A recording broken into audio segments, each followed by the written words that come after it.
Hey everyone, मैं आप सबके लिए लेकर आई हूँ एक romantic love story. My husband, I hope आप सभी को ये स्टोरी पसंद आएगी। So let's begin the story. रात के 8 बजे द रॉयल होटल के एक प्राइवेट रूम में एक आदमी सोफे पर किसी राजा की तरह बैठा हुआ है। उसके हाथ में ड्रिंक का ग्लास है। वो ड्रिंक करते हुए अपने सामने चल रहे सीन को देख रहा है। एक आदमी जो दिखने में बहुत ही ताकतवर नजर आ रहा है, उसने फर्श पर पड़े इंसान के हाथों को पहले ही तोड़ दिया है और अब उसके दूसरे हाथों को अपने पैरों से कुचल रहा है। वो आदमी दर्द से कराहते हुए, देखो ये तुम ठीक नहीं कर रहे हो, इसका नतीजा ठीक नहीं होगा, मेरा भाई तुम्हें जिंदा नहीं छोड़ेगा। सोफे पर बैठा आदमी उसकी बात सुनकर एक डेविल स्माइल करते हुए, तो चलो ये भी देख लेंगे है कि तुम्हारा भाई तुम्हारी मौत का बदला मुझे मारकर ले पता है या नहीं। ये बोलकर वो सोफे से उठकर वहां से जाने लगता है। पीछे से वो आदमी डर से चिल्लाते हुए बोलता है, अभय सिंघानिया, तुम मेरे साथ ऐसा नहीं कर सकते, तुम मुझे मार नहीं सकते, मेरा भाई तुम्हें। इतने में ही गोली चलने की आवाज आती है और वो आदमी तुरंत ही मर जाता है। अभय अपनी लिमिटेड एडिशन मैम्बैक कार में बैठकर होटल से अपने विला के लिए निकल जाता है। उसकी कार से थोड़ा पीछे उसके बॉयगार्ड की कार उन्हें फॉलो कर रही थी। वो कार अभय की कार से थोड़ा डिस्टेंस बनाकर चल रही थी ताकि किसी को भी पता ना चले कि वो सामने चल रही मैबैक को फॉलो कर रहे हैं।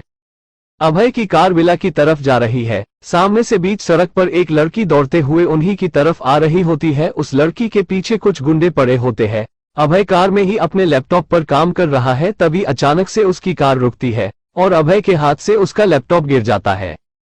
अभय गुस्से से ड्राइवर को, यू इडियट, तुम्हें कार चलाने नहीं। इतने में ही अभय की नजर सामने लड़की पर जाती है जो उनके कार के सामने आ गई थी और उसने डर की वजह से अपनी आंखें बंद कर ली थी। अभय उसे देखता ही रह जाता है। वो उसे कितने महीनों से ढूंढ रहा है, लेकिन उस लड़की का नाम पता न होने के कारण वो उसे मिल नहीं रही थी।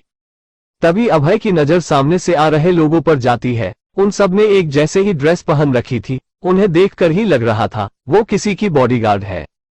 उन बॉडीगार्ड की आवाज सुनकर वो लड़की और डर जाती है। अभय ये नोटिस कर लेता है और वो जल्दी से कार से निकल जाता है।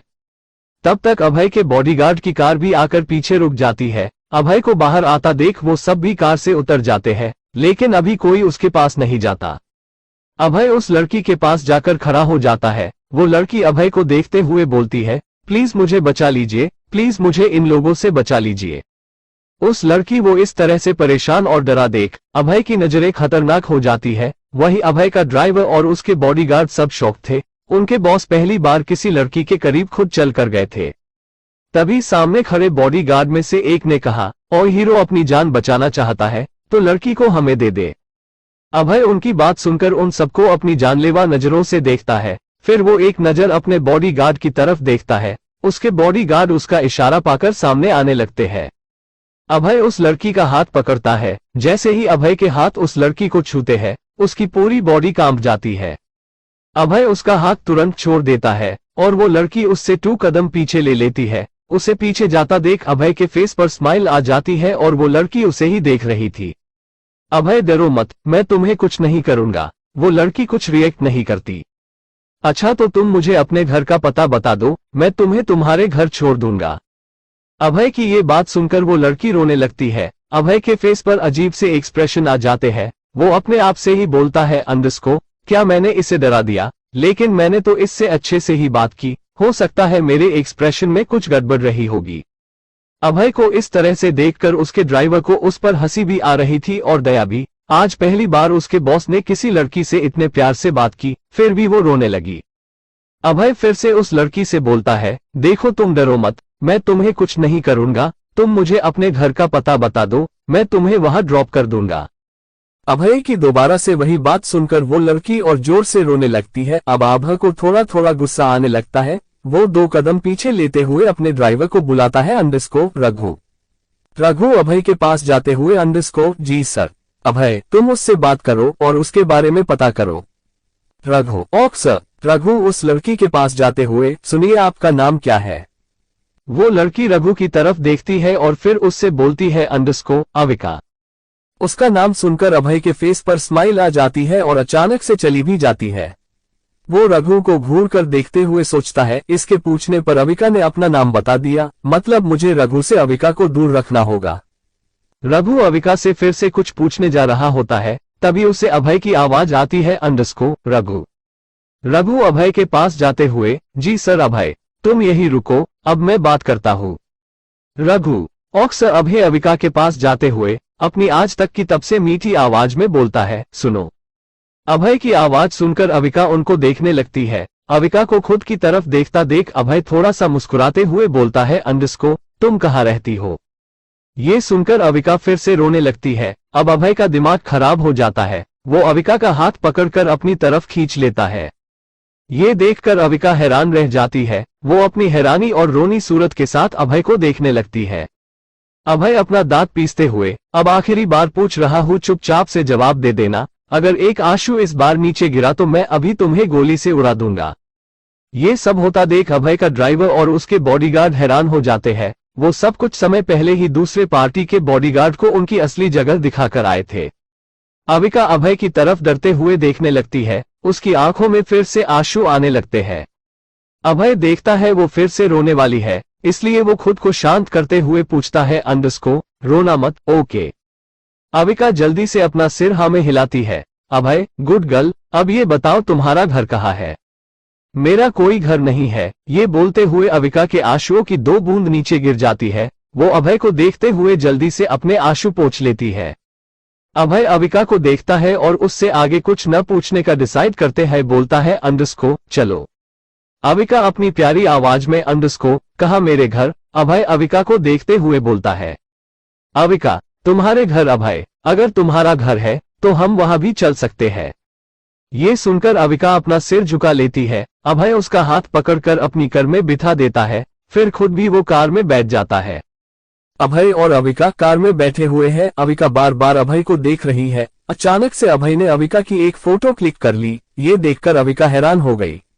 अभय ने वो फोटो अपने खास आदमी राघव को भेजते हुए एक मैसेज लिखा, इसका नाम अविका है, कल तक मुझे इसकी पूरी डिटेल निकाल कर भेजो।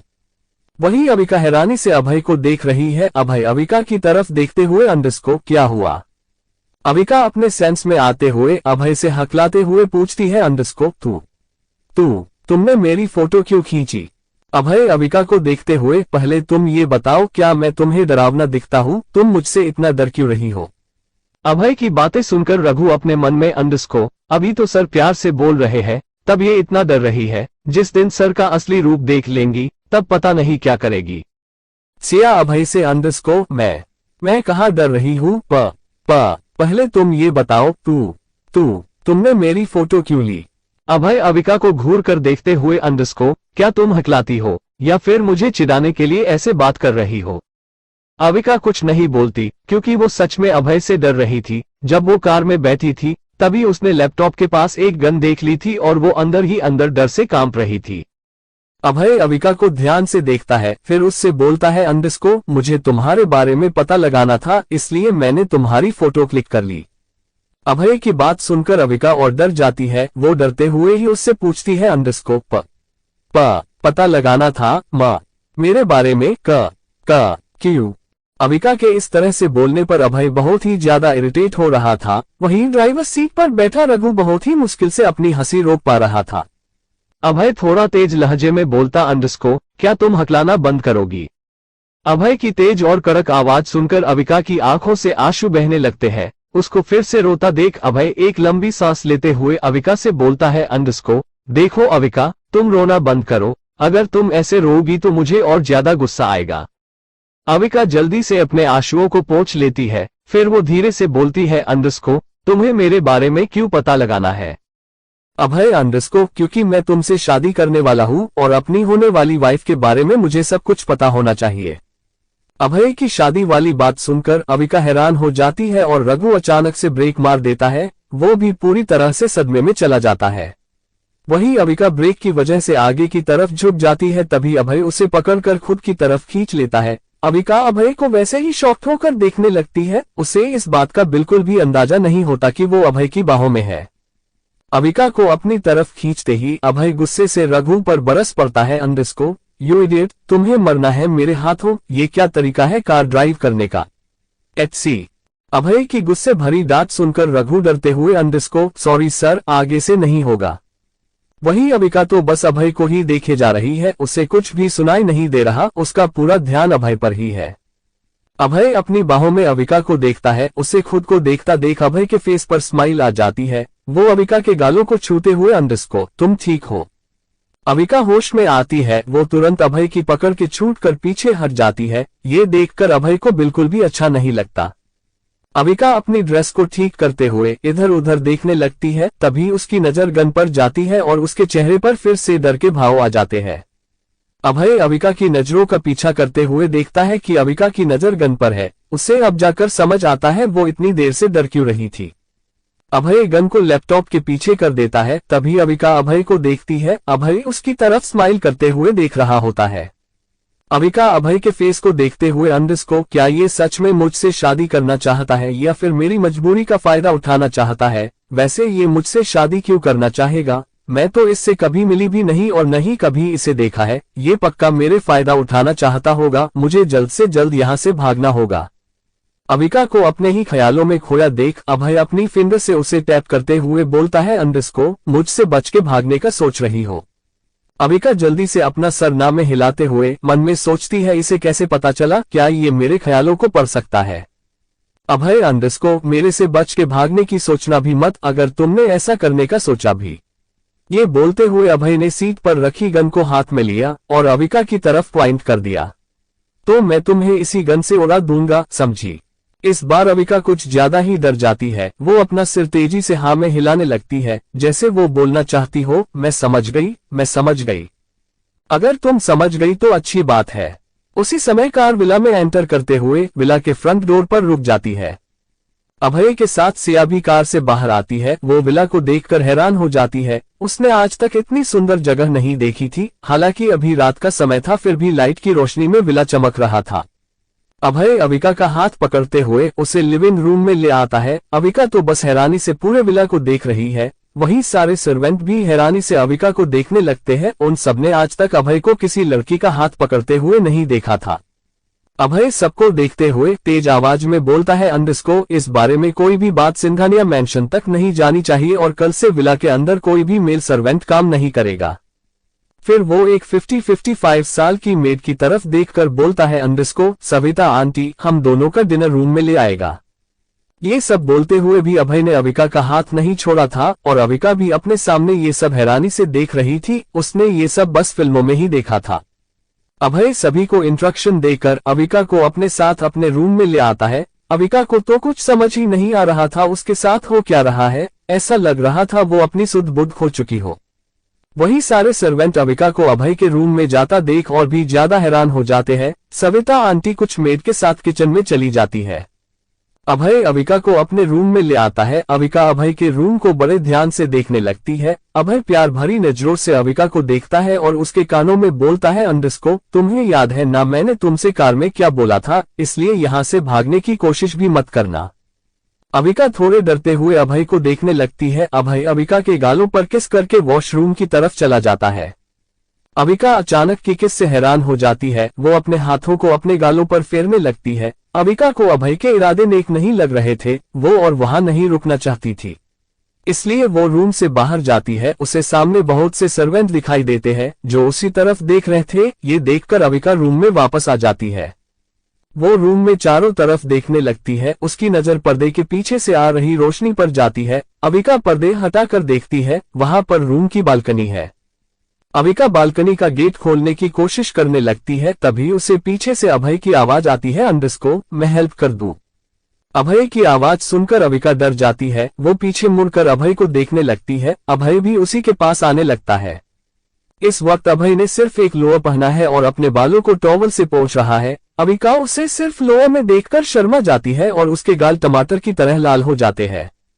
अविका देखती है अभय ने सिर्फ एक लोअर पहना हुआ है। दूर से उसकी 6 बाइसेप्स साफ नजर आ रही है। वो इस वक्त काफी डैशिंग लग रहा है। अभय अपने बालों को टॉवल से पोंछते हुए उसी की तरफ आ रहा है। उसे खुद के पास आता देख उसके गाल टमाटर की तरह लाल हो जाते हैं।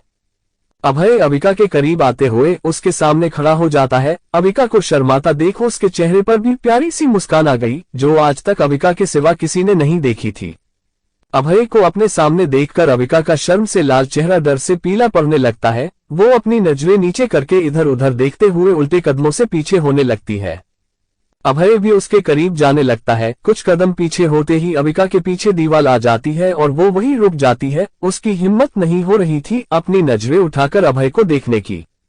अभय अपने हाथों से उसके चेहरे को ऊपर उठता है। उसके छूते ही अविका की आंखों में नमी आ जाती है। उसकी आंखों में नमी देखते हुए अभय अपनी आंखें छोटी करते हुए बोलता है, मैंने बताया था ना तुमको, अगर तुम रोओगी तो मुझे और गुस्सा आएगा।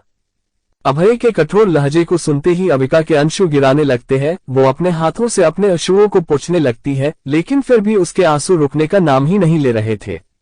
उसको ऐसे देखकर अभय एक लंबी सांस लेता है। वो अपने हाथ आगे बढ़ाकर उसे गले लगाते हुए बोलता है, अंडरस्को अविका, तुम क्यों रो रही हो? मैं सच में तुम्हें कुछ नहीं करूंगा, इसलिए तुम रोना बंद करो। ये बोलते समय उसका एक हाथ अविका की कमर पर था और दूसरे हाथ से वो उसके सिर को सहला रहा था। कुछ देर बाद अविका की सिसकियों की आवाज बंद हो जाती है। अभय उसको खुद से अगल करते हुए उसके बालों को कान के पीछे करता है। अविका उसके हैंडसम चेहरे को देखने लगती है। अभय उसे बेड के पास लाते हुए बेड पर बिठा देता है और खुद भी उसके पास बैठ जाता है। वो उसके गालों को सहलाते हुए बोलता है, अब से रोना मत, ओके? अविका उसको देखते हुए अपनी गर्दन हाँ में हिलाते हुए, हम। अभय अंडरस्को, अच्छा ये बताओ, क्या मैं तुमको डरवाना लगता हूँ? अविका अंडरस्को धीरे से बोलती है, नहीं। अभय अंडरस्को, फिर तुम मुझे देखकर रो क्यों रही थी? अविका अभय को अपनी मासूम नजरों से देखते हुए अंडरस्को वो। अभय अंडरस्को, हाँ बोलो। अविका अंडरस्को, वो मुझे वॉशरूम जाना है। ये सुनते ही अभय हैरान हो जाता है। उसके चेहरे पर अजीब से एक्सप्रेशन आ जाते हैं। उसे समझ नहीं आता वो कैसे रिएक्ट करे, इसलिए वो हल्का सा खांसते हुए अपनी उंगली वॉशरूम की तरफ करते हुए बोलता है, अंडरस्को वो रहा वॉशरूम। अविका अंडरस्को, तो मैं जाओ? ये सुनते ही अभय उसे गुस्से से देखने लगता है। अविका उसको देखते ही जल्दी से वॉशरूम की तरफ भाग जाती है। अभय वॉशरूम की तरफ देखते हुए धीरे से बोलता, अंडरस्को मुझे भी यही पसंद आनी थी। तभी उसके गेट पर नॉक करते हुए, सविता जी अंडरस्को, अभय बाबा आपका खाना। अभय टेबल की तरफ इशारा करते हुए, अंडरस्को वहां रख दीजिए। सविता आंटी खाना रखकर वहां से चली जाती है। अभय अपना फोन उठाते हुए राघव को कॉल करता है। कॉल रिसीव होते ही अभय अंडरस्को 1 घंटे बाद विला के दूसरे हिस्से में टीम के साथ पहुंचो। Raghav underscore, okay sir. Abhay underscore, Avika के बारे में कोई खबर?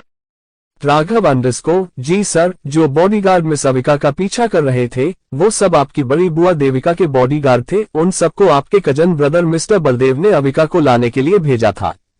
राघव की बातें सुनते हुए अभय की आंखें छोटी होती जा रही थी। राघव आगे बोलता है, अंडरस्को, लेकिन मिस अविका बलदेव के हाथ लगने से पहले ही वहां से भाग निकली।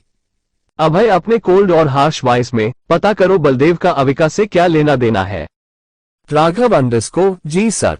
कॉल डिस्कनेक्ट होने के बाद अभय सोचने लगता है, बलदेव ने अपने बॉडीगार्ड को अविका के पास क्यों भेजा था, जबकि अविका मुंबई की है भी नहीं। मैंने तो अविका को पहली बार शिमला में देखा था और बलदेव कभी शिमला गया नहीं। अभय अपनी ही उधेड़ बुन में था। उसी वक्त वॉशरूम का डोर खुलता है और अविका बाहर आती है। अभय अविका को देखते ही, अंडरस्को यहाँ आओ। अविका छोटे छोटे कदम लेते हुए अभय के सामने आकर रुक जाती है। अभय बेड पर अपने हाथ रखते हुए, यहाँ बैठो। अविका बेड पर बैठ जाती है। अभय अविका की तरफ ध्यान से देखते हुए, अब मैं तुमसे कुछ पूछूंगा, तुम रोना मत और मेरे पूछे गए सवालों के जवाब देना, ठीक है? अविका अभय की तरफ देखते हुए, अंडरस्को हम। अभय अंडरस्को, तुम पहले कहाँ रहती थी? अविका अंडरस्को, मैं शिमला में रहती थी। अभय अंडरस्को, हम, तुम मुंबई कब आई? अविका अंडरस्को, 1 महीने पहले ही। अभय अंडरस्को, तुम्हारे पीछे वो लोग क्यों पड़े थे? ये सुनते ही अविका की आंखें नम होने लगी। अभय अविका के गालों को अपने दोनों हाथों में भरते हुए, अंडरस्को अविका, अगर तुम मुझे बताओगी नहीं तो मैं तुमको उन सबसे कैसे बचाऊंगा? अविका अभय को नम आंखों से देखते हुए बोलती है, अंडरस्को आज दोपहर को मेरे मामा ने कहा कि उन्हें उनके दोस्त ने डिनर पर बुलाया है, इसलिए रात में हम सब एक बगले में गए, लेकिन वहां पर कोई नहीं था। मामा जी ने कहा वो लोग थोड़ी देर बाद आएंगे। मेरी मामी की बेटी मोनिका वो मुझे फर्स्ट फ्लोर के कमरे में ले गई और मुझे बंद कर दिया। मैंने दरवाजा खोलने की कोशिश की पर वो नहीं खुला। तभी मुझे कमरे में खिड़की दिखी। जब मैंने खिड़की से बाहर देखा तो मामा सबको लेकर वहां से जा रहे थे। मैं बहुत डर गई थी, इसलिए मैं ब्लैंकेट को एक दूसरे से बांधकर खिड़की से नीचे उतर गई। तभी मुझे कुछ लोगों ने देख लिया और वो मेरा पीछा करने लगे। अभय अविका की बात सुनते ही उसे गले लगा लेता है। उसे उस वक्त उन लोगों पर बहुत गुस्सा आ रहा था। अब अविका को भी अभय से डर नहीं लग रहा था। अभय अविका से अलग होते हुए चलो डिनर कर लेते हैं, ये बोलकर वो उसे सोफे के पास ले आता है। खाने को देखते ही उसके मुंह में पानी आने लगता है। उसे बहुत भूख लगी थी और इस वक्त उसके सामने बहुत ही टेस्टी खाना रखा हुआ था। अविका को खाने की तरफ लालच भरी नजरों से देखते देख अभय स्माइल करने लगता है। अविका को देखकर उसे उसको चिढ़ाने का मन करता है, इसलिए वो चुपचाप सोफे पर बैठकर खाना खाने लगता है। वो न तो अविका की तरफ देखता है और न ही उसे खाने के पूछता है। अविका अभय को देखती है, जिसने खाना खाना शुरू कर दिया है। वो वेट करने लगती है कब वो उसे भी खाने के लिए बोलेगा। कुछ ही टाइम में अभय अपने हिस्से का खाना खा लेता है। फिर वो अविका को देखता है, जिसकी नजर अभी भी खाने पर थी, लेकिन अब उसकी नजरों में लालच नहीं आंसू थे। अविका को देखते हुए अभय अपने मन में, क्या इस लड़की की आंखों में बादल भरा पड़ा है, जो हर वक्त बरसाने के लिए तैयार रहते हैं। ये बोल भी तो सकती है, लेकिन नहीं, इसे तो बस अपनी आंखों से बाढ़ लानी होती है। अभय अंडरस्को अविका। अभय की आवाज सुनकर अविका अपना ध्यान खाने से हटाकर उसको देखने लगती है। आओ बैठो, डिनर कर लो। ये सुनते ही अविका पलक झपकते ही सोफे पर बैठ जाती है। वो अपनी आंखें ब्लिंक करते हुए अभय को देखने लगती है, जैसे कि वो उससे परमिशन मांग रही हो। अंडरस्को, क्या अब मैं खा सकती हूँ? अभय उसको इस तरह से देखकर शॉक्ड हो जाता है। फिर वो अपने हाथों में एक बाइट लेते हुए अविका की तरफ बढ़ाता है। ये देखकर अविका इमोशनल हो जाती है। वो बड़े प्यार से अभय को देखने लगती है। अभय भी उसकी आंखों में खोने लगता है। इस बार उसे अविका की आंखों में डर की जगह प्यार दिख रहा था। अविका अभय से, मैं खुद से खा लूंगी। अभय मुस्कुराते हुए, अभी तुम मेरे हाथों से खा लो, कल से तुम खुद से खा लेना। अविका आगे कुछ नहीं बोलती, वो अभय की हाथों से खाना खाने लगती है। अभय अविका को अपने हाथों से खाना खिलाने लगता है। अविका अभय को इमोशनल होकर देखने लगती है। अभय अविका को खाना खिलाते हुए पूछता है, इक्वल्स अविका, ये जो तुम्हारी नीली नीली आंखें हैं, इसमें इतना पानी आता कहाँ से है? अविका अभय की बातों पर ध्यान नहीं देती। वो मुंह में खाना लिए ही बोलती है, अंडरस्को, तुम मुझसे सच में शादी करोगे? अभय उसको ध्यान से देखते हुए अपने आप से, इसने मेरे सवाल को नजरअंदाज करते हुए मुझसे अपना ही सवाल पूछ लिया। इसके अंदर अचानक से इतनी हिम्मत आई कहाँ से? अभी तो मुझसे डर रही थी और अब इतनी डेयरिंग हो गई।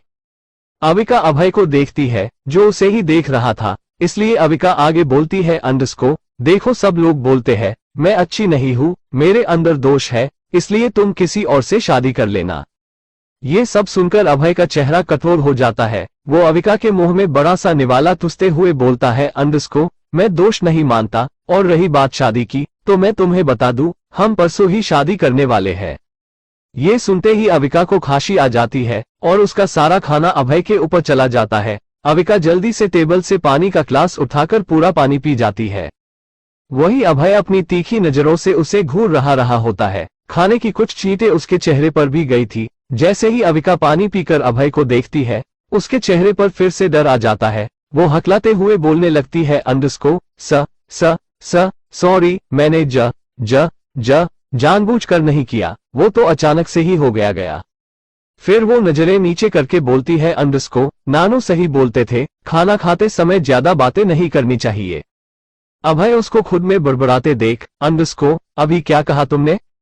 अविका भोली सी सूरत बनाकर अभय की तरफ देखते हुए, अंडरस्को, मैंने क्या कहा? मैंने तो कुछ नहीं कहा। अभय अपनी आंखें छोटी करके उसको देखने लगता है। तभी उसे एक आइडिया आता है। वो अविका की तरफ वैसे ही देखते हुए, अंडरस्को, ये जो तुमने मेरे ऊपर खाना उगला है, अब इसे साफ कौन करेगा? अविका अभय के चेहरे को देखती है, जिस पर कोई भी एक्सप्रेशन नहीं था। फिर वो उसके बॉडी को देखती है, उसका चेहरा तुरंत ही शर्म से लाल हो जाता है। अभय ने अभी तक शर्ट नहीं पहनी थी। अभय अविका के लाल हो चुके चेहरे को देखता है, फिर वो उसी एक्सप्रेशन के साथ बोलता है, अंडरस्को, चलो जल्दी करो, मैं कब तक ऐसे बैठा रहूंगा? अविका अपनी तिरछी नजरों से अभय को देखती है, फिर वो अपने हाथ उसके तरफ बढ़ाने लगती है। अभय उसको टोकते हुए बोलता है, क्या तुम्हें मुझे चुने का मन कर रहा है? ये सुनते ही अविका का चेहरा फिर से टमाटर की तरह लाल हो जाता है। वो धीरे से, अंडरस्को, नहीं, मैं तो बस साफ करने जा रही थी। क्या तुम मुझे अपने हाथों से साफ करने की सोच रही हो? कहीं तुम मुझे सेड्यूस करके मेरा फायदा उठाने की तो नहीं सोच रही? ये सुनकर अविका का शर्म से लाल चेहरा गुस्से से लाल हो जाता है। वो गुस्से से घूरकर अभय को देखती है, फिर वो उसकी बातों को इग्नोर करते हुए अपना खाना खाने लगती है। अभय उसको ऐसे गुस्सा करते देख मुस्कुराने लगता है। वो उसकी नाक को पकड़ते हुए बोलता है, नेक्चरी बिल्ली। खुद के लिए नेक्चरी बिल्ली सुनकर अविका मुंह बनाकर उसको देखने लगती है। अभय मुस्कुराए हुए वहां से उठकर वॉशरूम में चला जाता है और अविका अपना खाना खाने लगती है। अभय वॉशरूम से बाहर आते हुए देखता है अविका अपने हाथों को अपने दुपट्टे से पोंछ रही है। उसको ऐसा करता देख अभय अपनी तेज आवाज में बोलता है, तुम ये क्या कर रही हो? अविका उसको कंफ्यूज होकर देखने लगती है, जैसे पूछ रही हो मैं क्या कर रही हूँ। अभय अविका के पास आकर उसके हाथों की तरफ इशारा करते हुए अंडरस्को, ये तुम क्या कर रही हो? अविका पहले अपने हाथों की तरफ देखती है, फिर वो अभय को देखते हुए बोलती है, दिखाई नहीं दे रहा, मैं अपना हाथ साफ कर रही हूँ। ये सुनकर अभय गुस्से से बोलता है, क्या कहा तुमने? अविका को एहसास होता है कि उसने कुछ गलत बोल दिया है, इसलिए वो अपनी बातों को सही करते हुए बोलती है, अंडरस्को, अरे मैं तो बस अपने हाथों को पोंछ रही थी।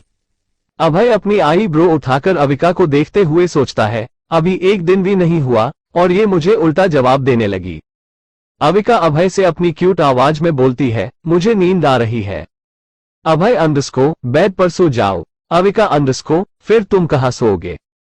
अभय अंडरस्को, मुझे कुछ काम है इसलिए मैं बाहर जा रहा हूँ, मैं वहीं सो जाऊंगा। अविका खुश होते हुए अंडरस्को, ओके, और वो बेड की तरफ जाने लगती है। वो बेड पर बैठते हुए जैसे ही अपने पैरों को ऊपर करती है, अभय का चेहरे पर गुस्से और केयर के मिक्सड एक्सप्रेशन आ जाते हैं। अविका ब्लैंकेट से खुद को कवर करने ही जा रही थी, तभी अभय बोलता है, अंडरस्को, रुको, और वो उसके पास जाकर उसके पैरों को देखने लगता है। अविका अभय से, क्या हुआ? अभय अविका से, तुम्हें ये चोट कैसे लगी? अविका, ये चोट शायद ये मुझे भागते हुए लगी होगी। अभय अंडरस्को, तुम्हें भागते हुए चोट कैसे लग सकती है? क्या तुमने स्लीपर नहीं पहनी थी? अविका हंसते हुए अंडरस्को, वो चप्पल तो दौड़ते हुए ही टूट गई थी, इसलिए मैंने उसे रास्ते में ही देख दिया। अभय हैरान हो जाता है। वो पूरे रूम में अविका की स्लीपर ढूंढने लगता है पर उसे कोई स्लीपर नहीं मिलता। फिर वो खुद से ही, अंडरस्को, क्या ये पूरे रास्ते बिना स्लीपर के ही भाग रही थी और मैंने भी इसके पैरों की तरफ नहीं देखा, ऐसा कैसे हो सकता है? अविका अभय से, तुम फिक्र मत करो, ये छोटी सी चोट है, अपने आप ठीक हो जाएगी। अभय अविका से कुछ नहीं कहता। वो वहां से उठकर रूम में कुछ ढूंढने लगता है पर उसे नहीं मिलता, इसलिए वो रूम से बाहर चला जाता है। अविका अभय को रूम से बाहर जाता देखती है, फिर वो ब्लैंकेट ओढ़कर लेट जाती है। वो आज बहुत ज्यादा थक गई थी। बेड पर लेटते ही उसे नींद आ जाती है। अभय कुछ समय बाद अपने हाथ में फर्स्ट एड बॉक्स लेकर रूम में आता है। वो देखता है अविका बच्चों की तरह सिकुड़ कर सो रही थी। शायद उसे ठंड लग रही थी, इसलिए अभय एसी की स्पीड कम कर देता है। वो बेड के पास आकर अविका के पैर से ब्लैंकेट उठाकर उसके पैरों पर ऑइंटमेंट लगाने लगता है। वो उसके पैरों पर बैंडेज भी कर देता है। अविका इतनी गहरी नींद में थी, उसे कुछ महसूस ही नहीं होता। अभय उसको ब्लैंकेट से कवर करके उसके फरहेड पर किस करता है, फिर वो रूम से निकल जाता है।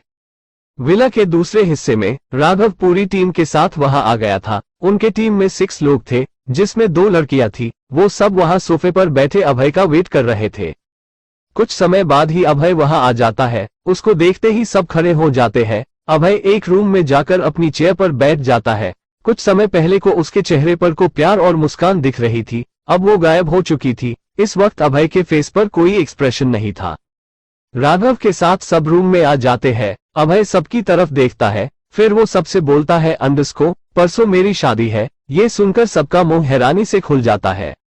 अभय आगे बोलते हुए, राघव, कल मुझे अविका के बारे में सारी डिटेल चाहिए। Raghav underscore, okay boss. Raman और श्वेता अंडरस्को, शादी की तैयारियों की सारी जिम्मेदारी तुम दोनों की है। शादी इसी विला में होगी, इसलिए इस विला को अच्छे से सजा देना। रमन और श्वेता अंडरस्को, ओके के बॉस। अजय अंडरस्को, तुम इस बात का पूरा ध्यान रखोगे कि किसी को भी इस बारे में भनक नहीं लगना चाहिए। अजय अंडरस्को, ओके के बॉस। श्रेया अंडरस्को, तुम कल अविका के साथ शॉपिंग पर जाओगी, उसे जो जो अच्छा लगेगा सब उसे दिला देना और अब से तुम उसकी पर्सनल बॉडीगार्ड हो। श्रेया अंडरस्को, ओके के बॉस। एक बात और, सुबह उसके लिए कुछ कपड़े भी लेते आना। श्रेया अंडरस्को, जी बॉस। अब तुम सब जा सकते हो। राघव और गौरव, तुम दोनों यहीं रुको। सबके चले जाने के बाद अभय दोनों से बिजनेस से बात करने लगता है। मुंबई के एक 3 BHK फ्लैट में 4 लोग अपने घुटने पर बैठे हुए अपने सामने सोफे पर बैठे आदमी डरते हुए देख रहे हैं। चारों का शरीर डर से कांप रहा है। सोफे पर बैठे आदमी के पीछे कुछ लोग खड़े हैं। सोफे पर बैठा आदमी गुस्से से चारों से बोलता है, अंडरस्को, तुम लोगों की हिम्मत कैसे हुई मुझे धोखा देने की? चारों में से एक, जिसका नाम दिनेश शर्मा है, वो डरते हुए बोलता है, अंडरस्को, बलदेव साहब, हम आपको धोखा कैसे दे सकते हैं? बलदेव गुस्से से चिल्लाते हुए, अंडरस्को, फिर वो लड़की कहाँ गई, और मेरे आदमी जो उस लड़की को लेने आए थे, वो सब कहाँ गए? चारों में से एक, जिसका नाम सुनीता शर्मा, जो दिनेश की बीवी है, वो डरते हुए बोलती है, अंडरस्को साहब, हमने तो उसे आपके आदमियों के साथ भेज दिया था, इससे ज्यादा हमें और कुछ नहीं पता है। बलदेव चारों को ध्यान से देखता है। उसकी नजर सामने बैठी एक लड़की पर रुक जाती है। वो उस लड़की को लस्ट भरी नजरों से घूरते हुए बोलता है, अंडरस्को, तुम इधर आओ। वो लड़की, जिसका नाम राधिका है, डरते हुए अपने पापा दिनेश जी के पीछे छुप जाती है। ये देखकर बलदेव के चेहरे पर एक डेविल स्माइल आ जाती है। अब वो उस लड़की को पा लेना चाहता था, इसलिए वो सोफे से उठकर राधिका के पास जाने लगता है। राधिका डर से अपने पापा की बाजुओं को पकड़ लेती है। बलदेव की स्माइल और बढ़ जाती है। वो दिनेश के सामने आकर रुक जाता है और राधिका को ध्यान से देखने लगता है। बलदेव राधिका को देखते हुए बोलता है, दिनेश शर्मा, ये तेरी बड़ी बेटी है ना? तेरी बेटी तो बहुत सुंदर है, उम्र क्या है इसकी? घुटने के बाल बैठे चारों लोग बलदेव की इंटेंशन समझ जाते हैं। दिनेश और सुनीता दोनों बलदेव के पैरों को पकड़कर गिड़गिड़ाते हुए बोलने लगते हैं, अंडरस्को साहब, उसे कुछ मत करिएगा, आप हमें 2 दिन का समय दे दीजिए, हम अविका को ढूंढकर आपके पास ले आएंगे। बलदेव उन दोनों को गिड़गिड़ाते हुए देखकर हंसने लगता है। वो हंसते हुए ही बोलता है, अंडरस्को, ठीक है, मैं तेरी बेटी के साथ कुछ नहीं करूंगा। ये बोलकर बलदेव जाकर सोफे पर बैठ जाता है। बलदेव की बात सुनकर चारों को राहत मिलती है। दिनेश शर्मा बलदेव का शुक्रिया करते हुए बोलता है, अंडरस्को, धन्यवाद साहब, हम अविका को। दिनेश की बात काटते हुए बलदेव बोलता है, अंडरस्को, अरे रुको रुको, मुझे शुक्रिया बाद में कर लेना, पहले मेरी पूरी बात तो सुन लो। चारों का चेहरा फिर से डर की वजह पीला पड़ जाता है। बलदेव चारों को देखकर खत्यानिक हंसी हंसते हुए बोलता है, अंडरस्को, अब मुझे वो लड़की नहीं चाहिए, इसलिए तुम उसे भूल जाओ। अभी तुम मुझे मेरे पैसे वापस कर दो, मैं यहाँ से चला जाऊंगा। मैं तुम्हें 10 मिनट देता हूँ, जाओ और मेरे पैसे लेकर आओ, वरना अपनी इस बड़ी बेटी को भूल जाना। तुम्हारा समय शुरू होता है अब। फिर बलदेव अपने आदमी से कहता है, अंडरस्को, हेमंत, टाइम देखते रहना। Hemant, अंडरस्को, yes boss. वही चारों डर से कांपने लगते हैं। उनको बलदेव ने अविका के बदले पूरे 50 लाख दिए थे और उन्होंने उस पैसे से अपना ये अपार्टमेंट खरीद लिया। अब उन सबके पास मुश्किल से 5 लाख ही बचे थे। दिनेश और सुनीता बलदेव के पैरों में गिर जाते हैं। वो रोते हुए बोलते हैं, अंडरस्को साहब, ऐसा अन्याय मत करिए, हम पर थोड़ा तो रहम करिए। वहीं राधिका अपनी छोटी बहन मोनिका को पकड़कर रोने लगती है। मोनिका को तो जैसे सांप सूंघ गया था। उसे लग रहा था अगर वो कुछ भी बोलेगी तो बलदेव उसकी बहन की जगह उसे ही अपने साथ ले जाएगा, इसलिए वो कुछ नहीं बोल रही थी। उसी समय हेमंत बोलता है, बॉस, टाइम खत्म हो गया। बलदेव अपनी जगह से उठकर एक रूम की तरफ जाते हुए बोलता है, हेमंत, अगर ये लड़की 5 मिनट में मेरे पास नहीं आई तो तुम सब मिलकर इसके साथ खेल लेना। हेमंत और उसके के साथ खड़े लोग अपनी हवस भरी नजरों से राधिका को देखने लगते हैं। हेमंत खुश होते हुए, अंडरस्को, जी बॉस। बलदेव के शब्दों को सुनकर फर्श पर बैठे लोगों के होश ही उड़ जाते हैं। मोनिका तुरंत ही वहां से अपने कमरे में भाग जाती है। वहीं राधिका सामने हटे कट्टे काले मोटे आदमियों की तरफ देखती है। उन सबको देखते ही वो और डर जाती है और जल्दी से अपनी जगह से उठकर भागते हुए बलदेव के पीछे चली जाती है।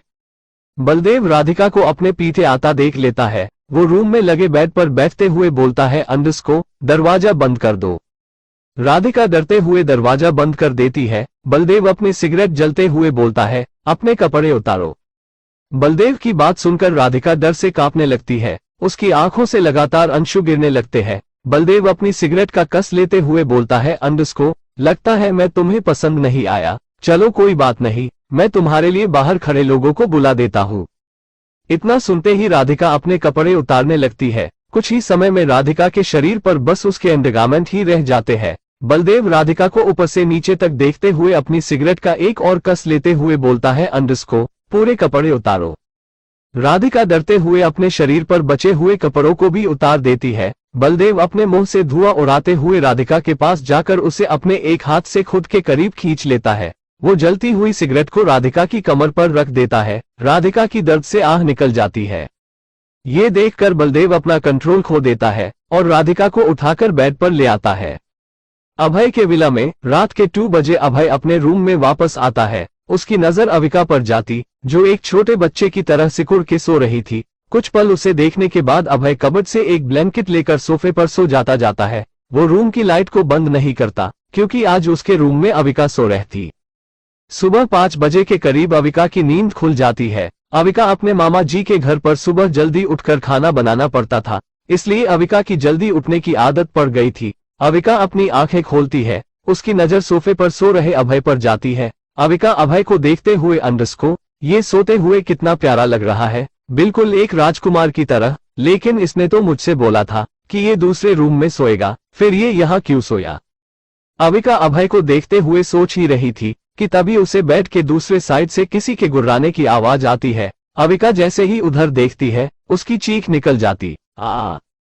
अविका की चीख सुनकर अभय की नींद खुल जाती है। अभय बेड की तरफ देखता है। उसे अविका डर से कांपते हुए बेड के कोने में अपनी ब्लैंकेट पकड़कर बैठी है दिखाई देती है। अभय अपनी जगह से उठकर बेड के पास जाने लगता है। तभी फिर से गुर्राने की आवाज आती है। अभय बेड के दूसरी साइड जैस्पर को बैठा देखता है। पहले वो उसे देख नहीं पाया था, क्योंकि जैस्पर बेड के दूसरी साइड बैठा हुआ था। अभय जैस्पर की तरफ देखते हुए बोलता है, जैस्पर। जैस्पर अभय की आवाज सुनकर गुर्राना बंद कर देता है। वहीं अविका अभय की आवाज सुनकर बेड से खुदते हुए अभय के सीने से चिपक जाती है। अभय अविका को इतना ज्यादा डरा हुआ देखकर बोलता है, अविका डरो मत, वो तुम्हें कुछ नहीं करेगा। लेकिन अविका अभय को नहीं छोड़ती। वो उसके गले गए हुए ही बोलती है, नहीं नहीं, वो मुझे खा जाएगा, पहले तुम उसे यहाँ से भगाओ। अभय अविका के सिर को सहलाते हुए अंडरस्को, ठीक है, मैं उसे यहाँ से भागा देता हूँ। फिर अभय जैस्पर की तरफ देखकर बोलता है, अंडरस्को, जैस्पर।